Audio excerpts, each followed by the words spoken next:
Hello दोस्तों, नमस्कार दोस्तों, आपको हमारे YouTube चैनल पे स्वागत है। दोस्तों चलिए आज के इस वीडियो में मैं आपको बताऊंगा भोजपुरी इंडस्ट्री के काफी बेहतरीन गायिका निशा उपाध्याय एक स्टेज शो का कितना पैसा चार्ज करती हैं। जी हाँ दोस्तों, एक स्टेज शो का आखिर कितना पैसा लेती है निशा उपाध्याय, चलिए आज के इस वीडियो में मैं आपको बताता हूँ।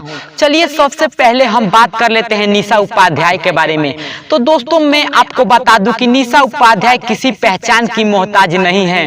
भोजपुरी इंडस्ट्री में सभी कलाकार इनको जानते हैं और भोजपुरी इंडस्ट्री में सभी कलाकार के साथ ये स्टेज शो भी कर चुकी हैं, जिसमें से दोस्तों गोलू गोल्ड, रितेश पांडे, अरविंद अकेला, कल्लू, सर्वेश मिश्रा या भोजपुरी के सभी कलाकार के साथ ये स्टेज शो कर चुकी हैं। चाहे वो खेसारी लाल यादव हो, पवन सिंह हो, भोजपुरी के बड़े से बड़े कलाकार के साथ ये काम भी कर चुके हैं दोस्तों। और भोजपुरी के काफी बेहतरीन एल्बम में भी ये काम कर चुकी हैं और भोजपुरी के काफी बेहतरीन गायिका इनको माना जाता है।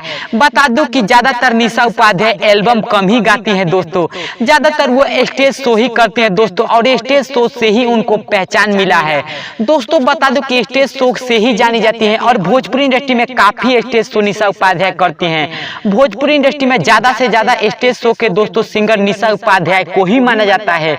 चलिए आज के इस वीडियो में मैं आपको बताता हूं कि निशा उपाध्याय एक स्टेज शो का कितना पैसा चार्ज करती हैं। तो दोस्तों मैं आपको बता दूं कि निशा उपाध्याय, जी हाँ दोस्तों, निशा उपाध्याय जो कि एक स्टेज शो का 70 से 80 हजार रुपया दोस्तों चार्ज करती हैं। और इतना ही चार्ज करती है निशा उपाध्याय, जो कि इंटरनेट पे यही आंकड़ा दोस्तों है कि 70 से 80 हजार रुपया निशा उपाध्याय चार्ज करती हैं दोस्तों, और ये विकिपीडिया का आंकड़ा है। तो दोस्तों अगर आप भी निशा उपाध्याय के फैन हैं तो हमारा चैनल सब्सक्राइब करके बेल आइकन पर क्लिक कर दीजिए ताकि हर वीडियो का नोटिफिकेशन आप तक पहुंच सके। जय हिंद, जय भोजपुरी समाज।